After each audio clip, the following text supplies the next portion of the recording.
Hello, I am Sunil Guleria and इस lecture में हम स्टडी करेंगे that is how we can use if else statement. If else statement है, इससे पहले हमने इफ स्टेटमेंट स्टडी की थी। इफ स्टेटमेंट हम वहाँ यूज करते हैं जहाँ पर हमारे पास एक कंडीशन होती है, लेकिन अगर हमारे पास कंडीशंस दो हों तो उस केस में हम इफ एल्स यूज कर सकते हैं। सो सबसे पहले हमने इसका स्टडी करना है the syntax of if else statement.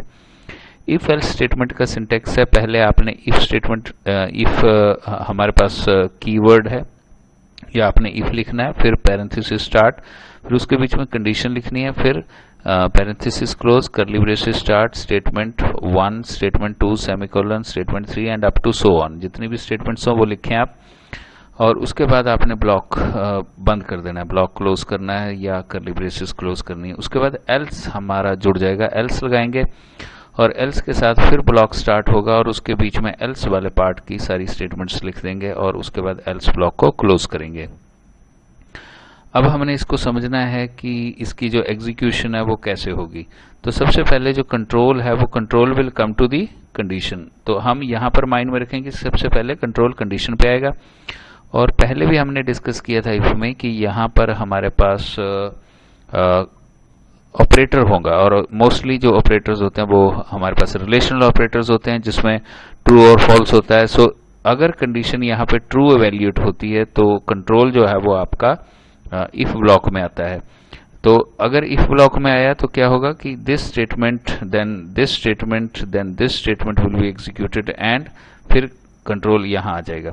अगर कंडीशन ट्रू है तो अगर कंडीशन ट्रू है तो ये ब्लॉक एग्जीक्यूट होगा, और जैसे ही ये ब्लॉक खत्म होगा तो इस ब्लॉक के बाद जो कंट्रोल है वो कंट्रोल आपका यहाँ एल्स ब्लॉक के जो इमीडिएट नेक्स्ट स्टेटमेंट होगी वहां चला जाएगा। तो ये तो हो गया अगर इफ कंडीशन ट्रू। अगर कंडीशन फॉल्स है तो क्या होगा? अगर कंडीशन फॉल्स है तो आपका ये जो कंट्रोल है, ये कंट्रोल आपका जो है that will go to the else part. अगर हम एल्स पार्ट को लेके चलें तो अगर आप इसको लेके चलते हैं तो एल्स ब्लॉक में आएगा, और अगर कंडीशन फॉल्स है तो इफ ब्लॉक जो है वो एग्जीक्यूट नहीं होगा और एल्स ब्लॉक में आपकी एंट्री आ जाएगी, और फिर ये स्टेटमेंट्स 1 बाय 1 करके एल्स ब्लॉक की चलेंगी और उसके बाद कंट्रोल आगे चला जाएगा। सो इस तरह से हम इफ और एल्स को यूज कर सकते हैं जहां हमें लगे कि जब ये स्टेटमेंट्स चलनी है तो ये ना चलें और जब ये चलें तो ये ना चलें, तो उस केस में हम इफ एल्स यूज कर सकते हैं। Thanks for watching.